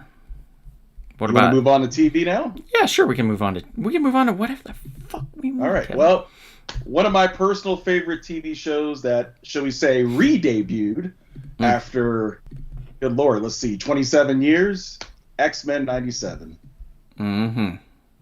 Love it. Every episode was just awesome. My goodness. I mean, it brought back our childhoods. It was, as they would say, chef's kiss. Episodes were just written beautifully. The acting was done beautifully. The animation was beautiful. Oh, okay. So there was still like a few turns there, like episode-wise, a few that were kind of like Didn't just they get- like. boring. Didn't it get like didn't the director do something to get fired? Like, wasn't there some issue? Well, yeah, behind the scenes, that's the story. I'm talking about what was on the screen, not behind the scenes, what was happening on the screen. That's what I'm focusing in on. Yeah, what's that guy's name? DeMaio. Yeah, DeMaio? That's it? DeMaio. Tomato. Tomato. I just said that. Potato. Well, you're freezing up, so I couldn't tell. I'm freezing up. Well, your internet sucks. Mine's fine. I'm doing just fine. It was Kevin's Bo. Fine.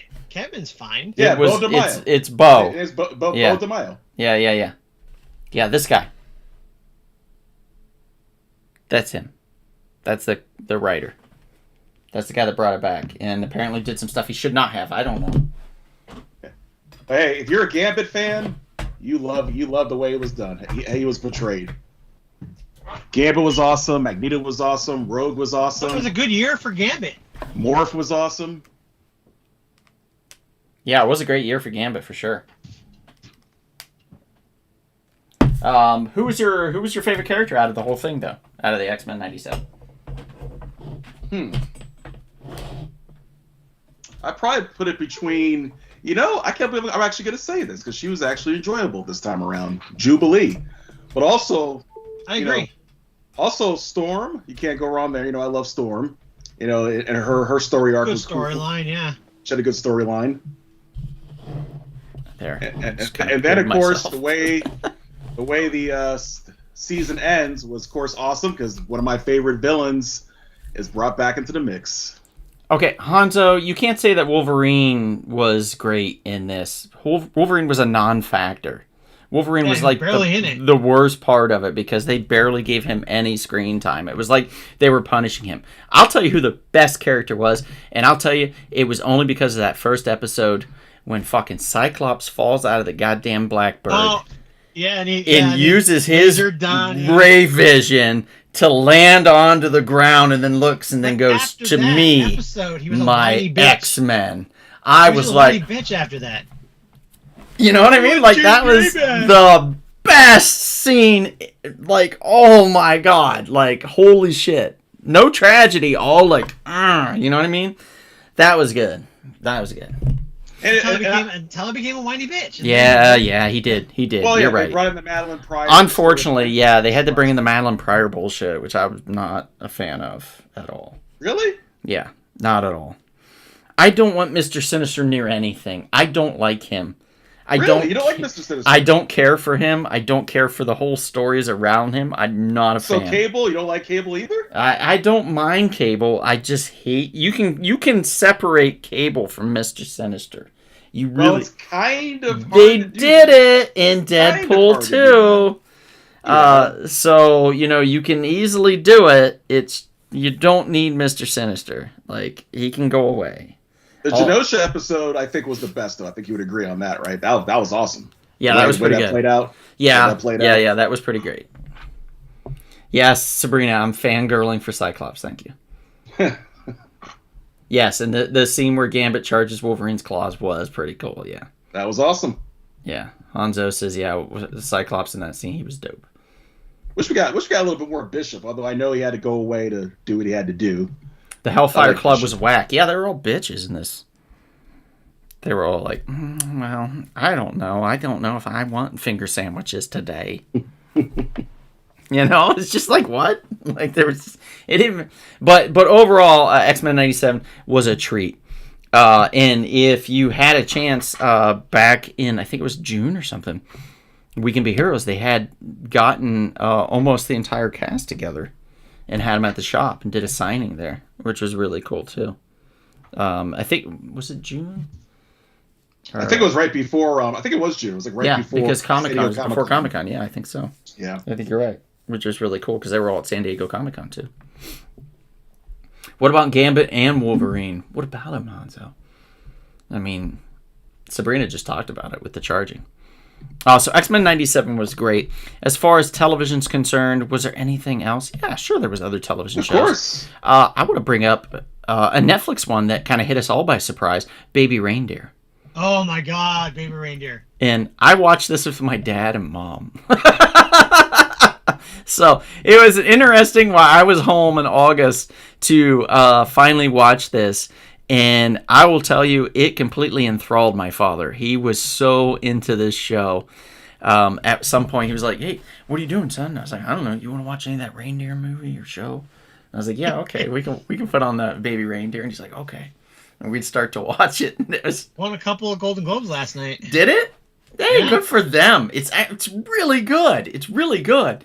I highly recommend that anybody that has dealt with a relationship that was somewhat abusive, whether it be physically or mentally, primarily mentally abusive type of relationship, to watch something like this, because there are a lot of parallels to this, and to people that are just fascinated with sociological type experiments in general, and just from a psychological standpoint, just how people react to certain situations. It's quite fascinating. Yeah. And Watching this movie that's good. made me realize how crazy I am, because after I watched it, I wanted a stalker. Yeah, right. I was like, You're almost like, man, oh, it seems like it's such a cool thing, like having a girl constantly want to follow you around and stuff. It sounds like really cool. It's not, and I'm not saying like I'm not condoning this or anything like that. That was just how I felt. In words, I'm a crazy person. Mom, you watched at least 2 episodes. Don't act like you didn't watch any of it. But you watched a few episodes because you were in the room. And I remember because there were some awkward scenes, and I was like, oh man, Mom's here now.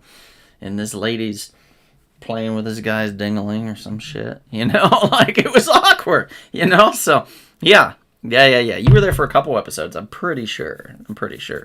But overall, yeah, it was primarily me and Dad that watched it, that really enjoyed it. It's good. It's really solid. Sabrina says, not sure what I was expecting, but was really drawn to the storyline. Exactly. Yeah, it's not my mom's favorite. It wasn't her favorite, but my dad really liked it. So there we go. What else do we got? Any other shows, guys, you want to bring up? Cobra Kai. Oh, shit. Cobra Kai. How could we not talk about Cobra Kai? There we go. Yes. The Sakai Fi Hai. Sakai Tekai. Thank you. I knew I was... I didn't know what the hell I was talking about, but I knew it was something like that. Yeah. Yeah, that's really cool. That's like Street Fighter, like Mortal Kombat type shit right It's like- there. You Yeah. think of Tekken, they're like Tekken. Best of the best. The movie Best of the Best. Yeah.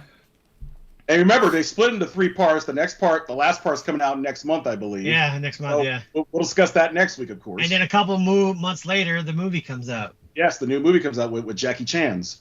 Yeah. So the funny thing is, the first part of season 6 was okay, because I knew they had to build up to part 2. But boy, part 2 was amazing. Oh my goodness, that tournament in Spain, Yeah. all the different all the different schools, all the different groups. Mm-hmm.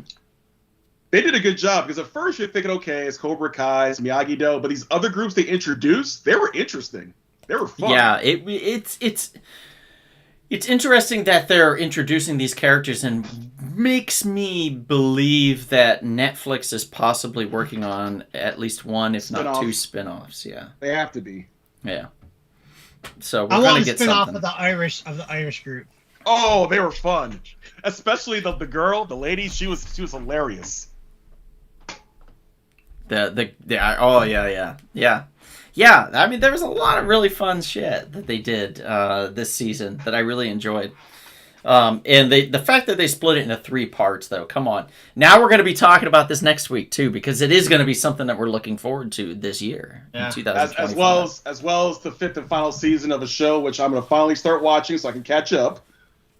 Stranger Things. I think they're going to do the same exact thing. Split that up into God knows how many Stranger Things pieces. is coming out, and if I recall, it's December of 2025. So it's going to be later. This year. Away. Later this year. Later in the year, yeah, much later. I Squid bet you they'll Games, do if I the same recall, exact thing.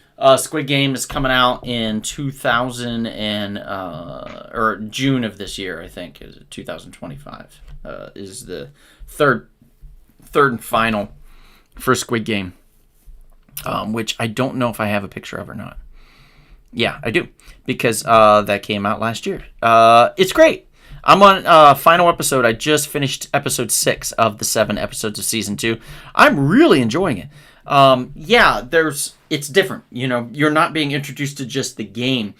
It's the aspect of these characters wanting to escape the game, or it's more of the politics of the game now, rather than just the violence in the game itself.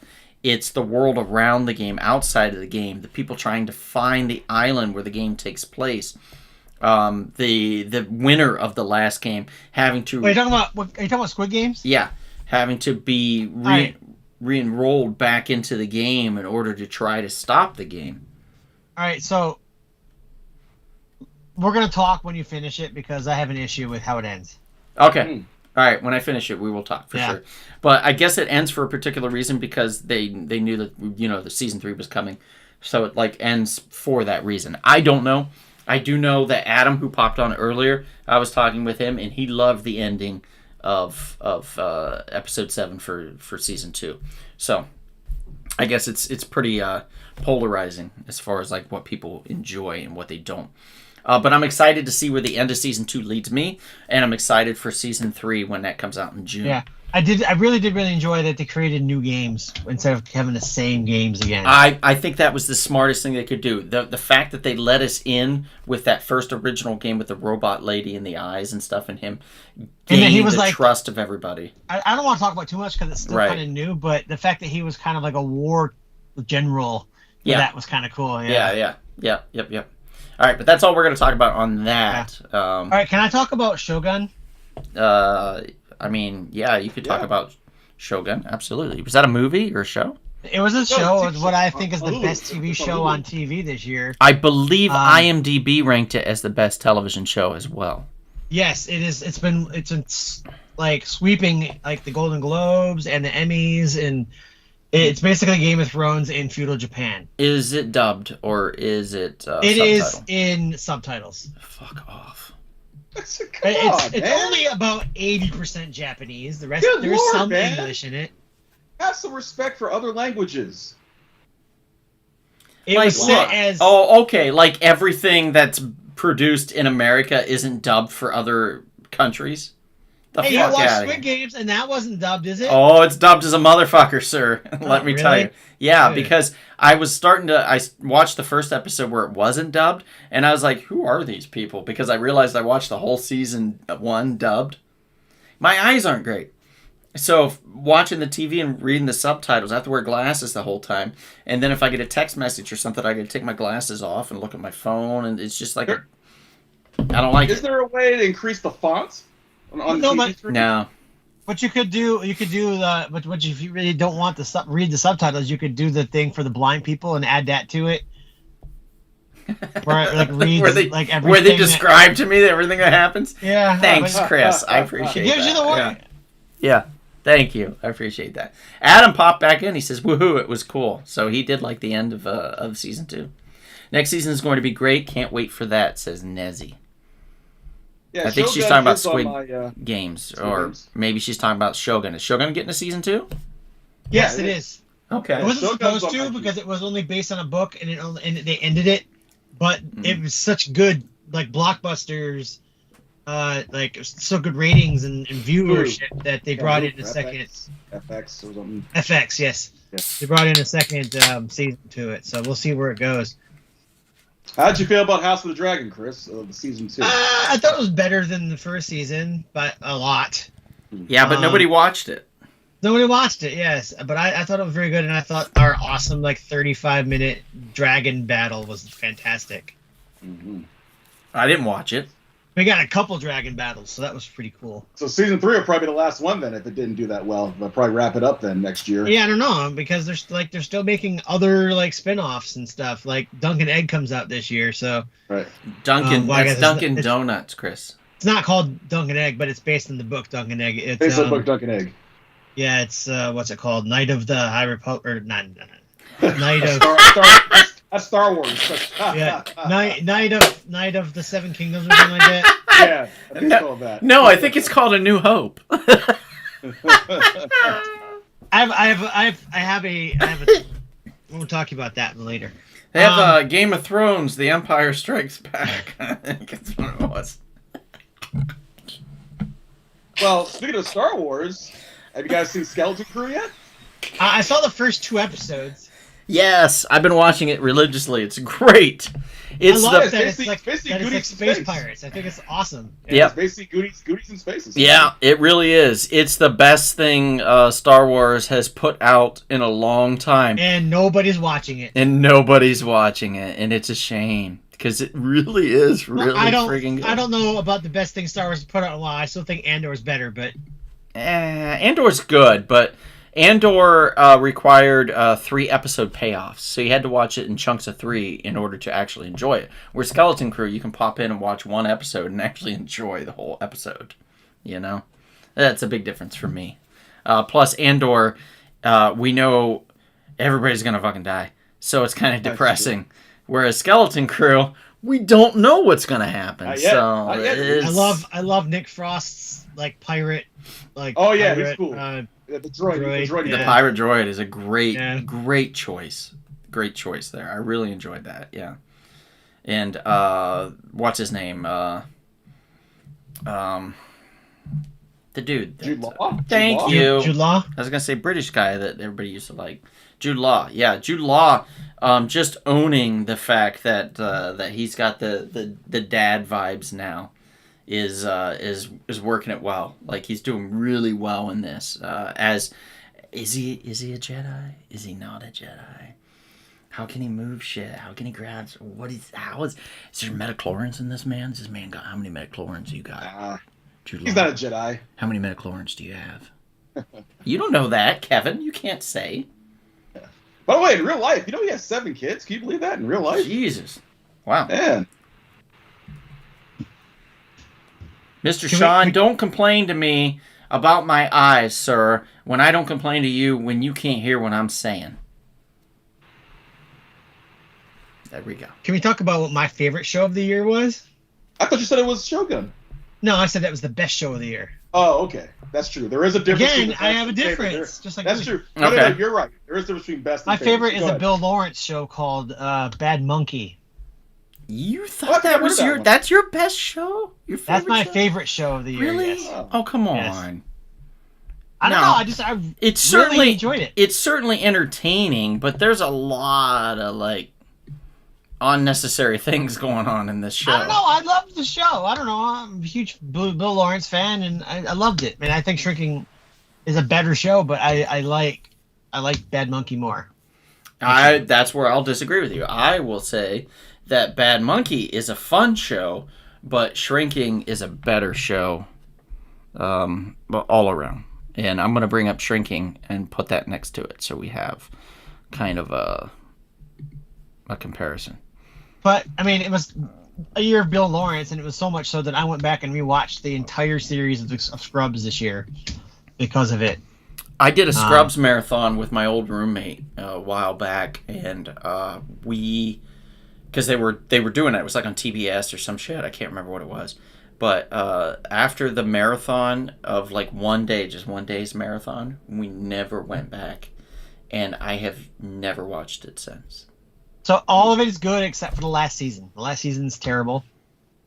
But we'll talk about this. I mean, I am looking forward to bringing it back. I don't know if you heard. Bringing it back again. So I'm looking forward to that. Let's see. When you guys also brought up Dexter New Blood. Yeah. Not seen that one. I've never seen any Dexters. So Dexter, the new Dexter, Young Dexter, or whatever, just came out last year, like in December. But before that, a couple years before that, they came out with the follow-up to the original Dexter series, and they called it Dexter New Blood. It was basically where his son Harrison came and tracked down Dexter, and Dexter was trying to start a new life in, I think it was like Alaska or some Alaska-adjacent type shit. And basically then Dexter had to try to stop another serial killer that happened to spring up in that town. So it was an interesting story in him trying to teach his son the ways of Dexterism without letting him know that he indeed was a Dexter, so to speak, and then that he was also the son of a Dexter. So it was an interesting story and an interesting idea. It only lasted one season.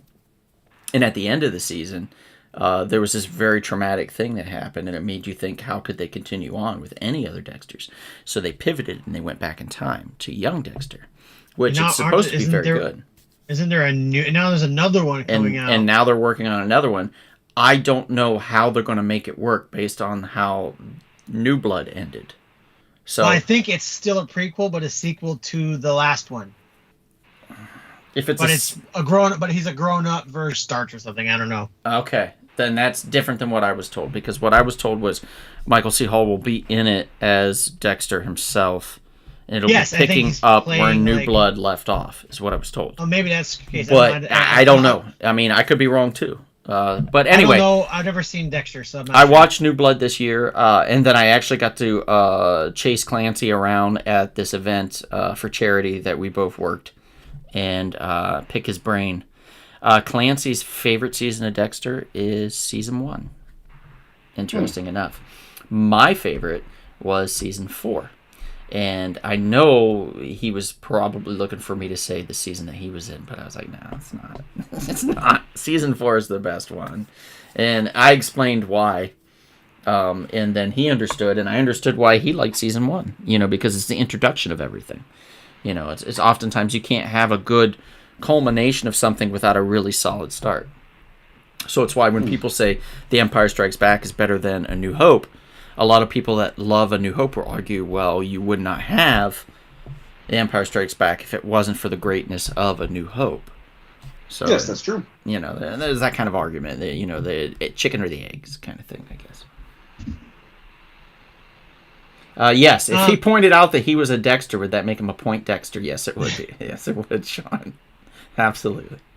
Has anybody else here? Has anybody else seen crap, what's the show I'm thinking of? I don't know. Somebody got a fan on or something? No? Yeah, I think that's Kevin. Okay. No, my fan's been No? off. Interesting. Not me. I turned my microphone. Oh, It's not me. My microphone, even muted, it's still coming out. So, weird. Have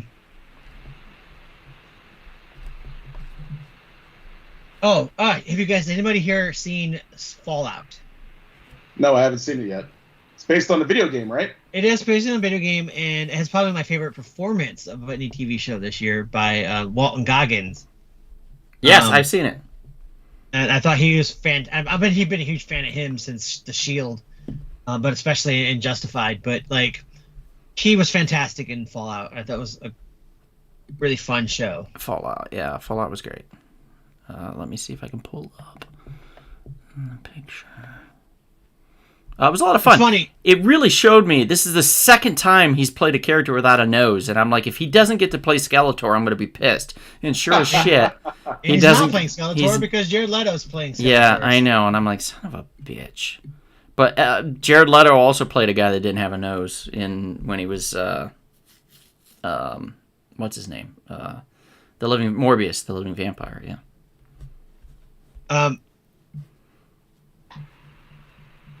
But it's funny because there's another show that's kind of a similar storyline called Silo, which I actually like more.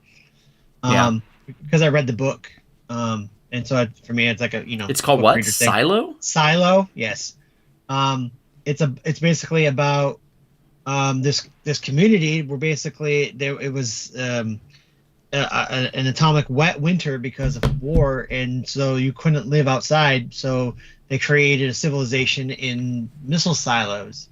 Huh. And so you have a bunch of floors, and there's a whole society, and you can't go outside because you die, but you go outside to clean if you get in trouble or something like that. And it's try to keep up some secrets and stuff like that. But people are really comparing the story to Fallout is very similar to Silo, and I thought it was very funny. Second season of Silo's ending, or I think next couple of weeks. So that's airing right now. It's on Apple TV. So if you're not seen it, check it out. It's really good. It has Rebecca Ferguson is the lead in it, and it has Tim. Crap, what's his name? From Tim. Oh my God. It has Common Tim and Robinson. Tim Robinson? Tim Robbins. Tim Robbins. Tim Robbins. There we go. Okay, Tim Robbins. you're getting close. You can have when you get old, you start to. Oh man, you hear me all the time. I can't think of anything. Yeah. Nezzy says Fallout was amazing, by the way. Yeah. And Sean McGean says, did any of you see the film Late Night with the Devil?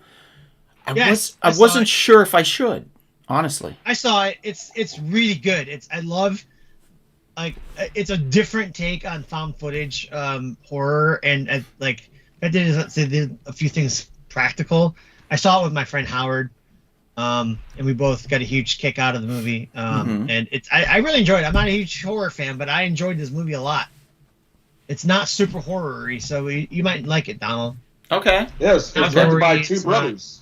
I'll give it a shot. It's very good, and it's different, and it's a different take on the found footage. It's some jump scares, but it's not like gory or anything. Yeah. I'll give it a try for sure.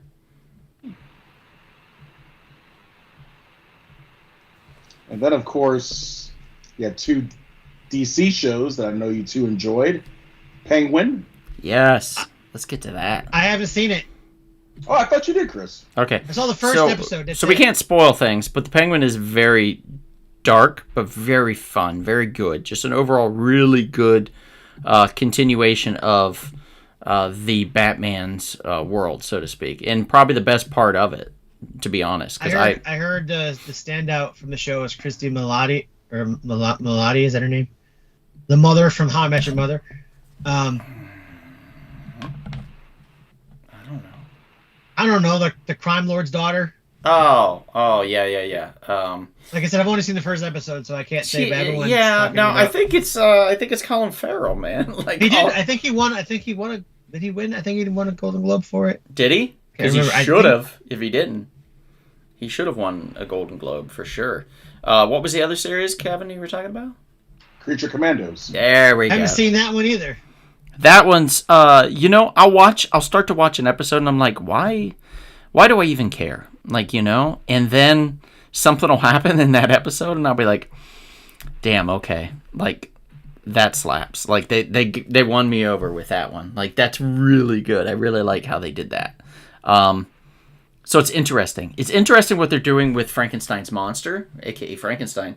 How they're making him like kind of a bad guy in this, which is something I didn't expect. So I'm surprised. Is he not a bad guy in the comic? No, he's not at all. And David Harbour. Yeah, he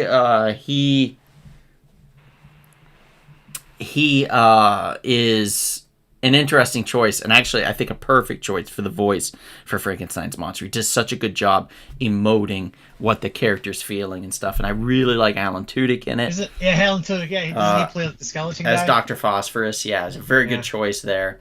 The casting for the voices are great. They're pretty spot on. Frank Grillo as Rick Flag Sr. and stuff. So I'm very much enjoying it, and I think there's only 1 or 2 episodes left, so we're going to see where this ends. But I do know it is on the slate for season 2, so they are going to greenlight a season 2, which is great. I'm excited about that. I heard they introduce a DC superhero in it. What do you mean, like a new superhero? No, one that we have, like a superhero, but it's new to this universe. I don't know if I'm there yet. I haven't seen it. I just heard about it. Yeah, I don't know if I'm there yet. I read a. Maybe if somebody's in the chat and they've seen up to episode 5 and it's already been shown, tell me, because I don't know offhand who that would be in my head. I'm not sure.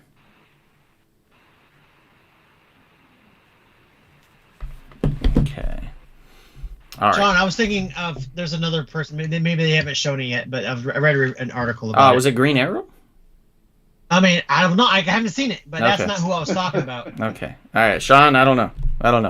Anyway, anybody else want to talk about anything else? It's the first introduction to the universe, to the DC universe, that we're going to get of this character. Right. One last thing, since Professor Turner is wearing his jersey, I know he said he wanted to discuss if they won, and since they do have a legit shot this year of doing something very special, his precious Detroit Lions. Yes, I'm very behind in movies and TV shows because I'm spending most of my time watching the Lions beat everybody.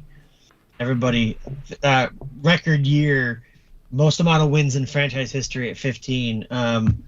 We had was 11. No, it was we had 11 or 13, 14 game win streak. No, 11 game win streak.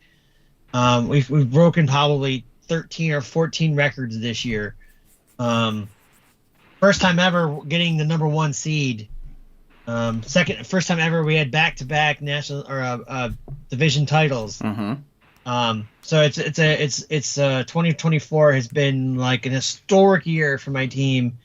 And if the Lions win the Super Bowl, I will be getting my first tattoo. Oh shit! Oh! Can I pick what the tattoo is and where? No, it's going to be a Lions symbol because it's all me and my brothers are all getting them. Can I make Where it is like it a? gonna go, Can it be like? Can it be a derpy lion? Can it be like a weird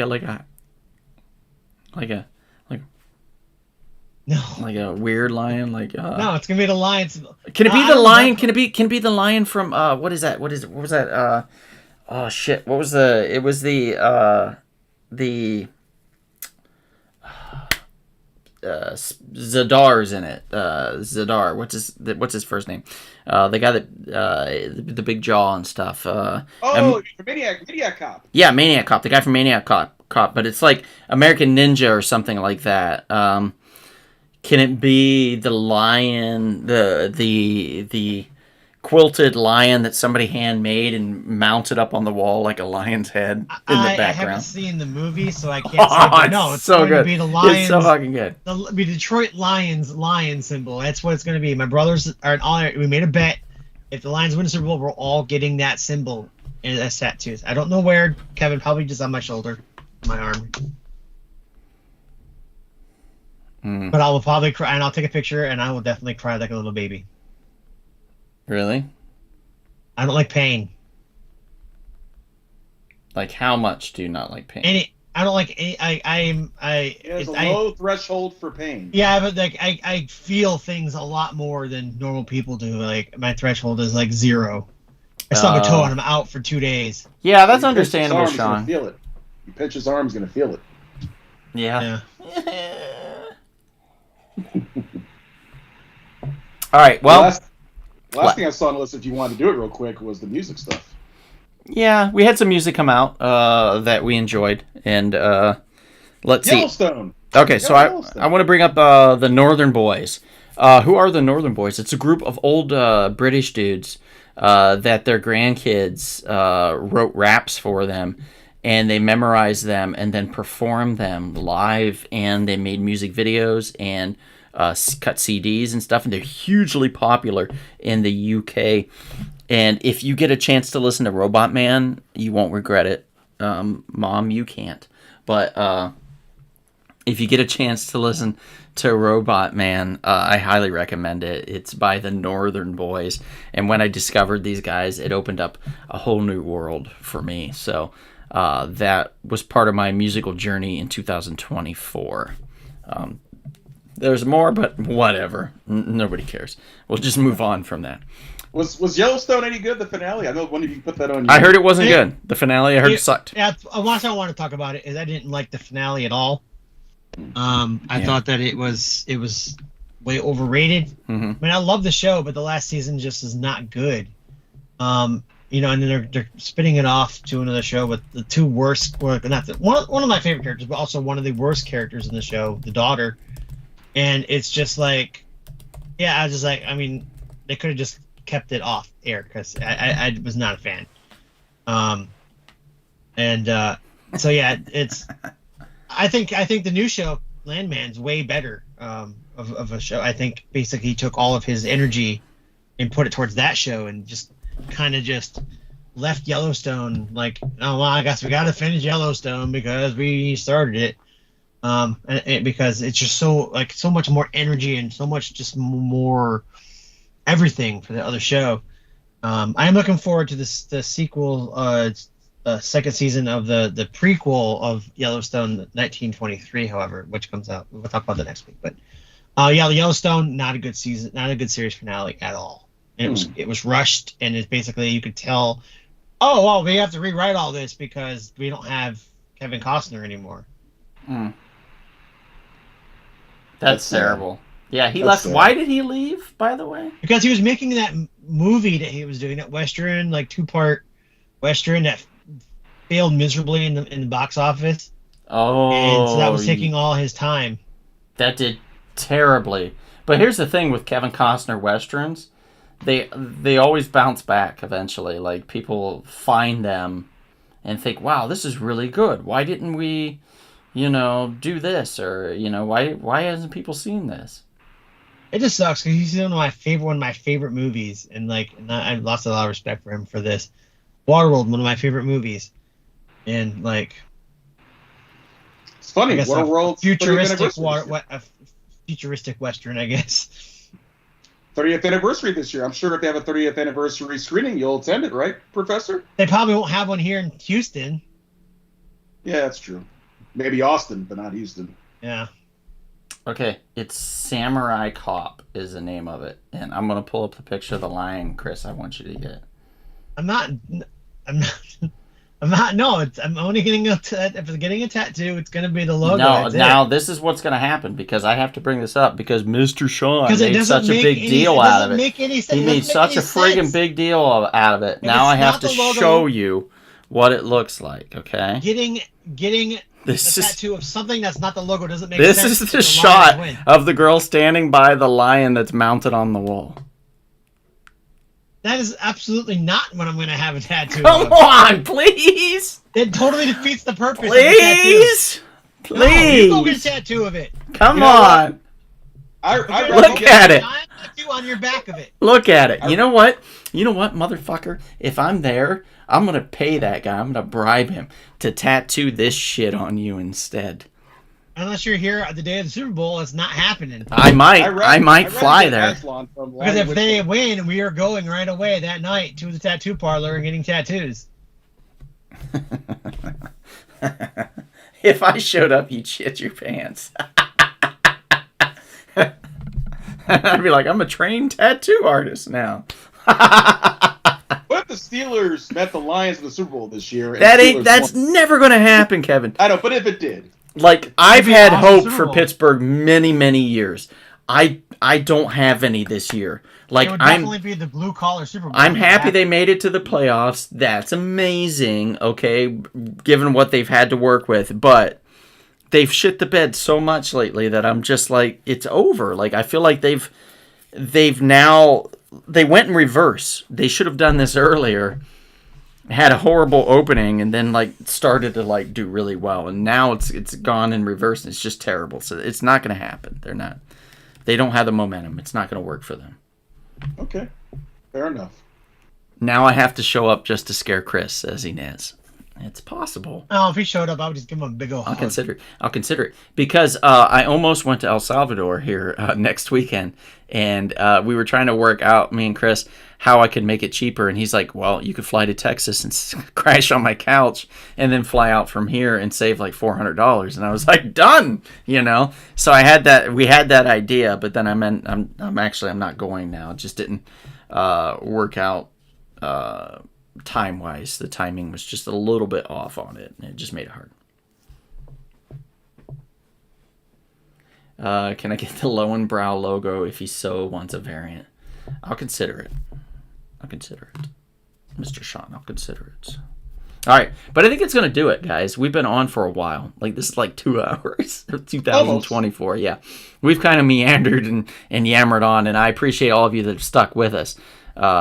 We appreciate you very much for that. Next week, we're going to be more concise. We're going to be more precise. We're going to have an extra person, and we're going to not run this long, but we're going to discuss things that we're looking forward to in 2025. And there are a lot of good things coming in 2025, just not only just personally for us as individuals, but also as a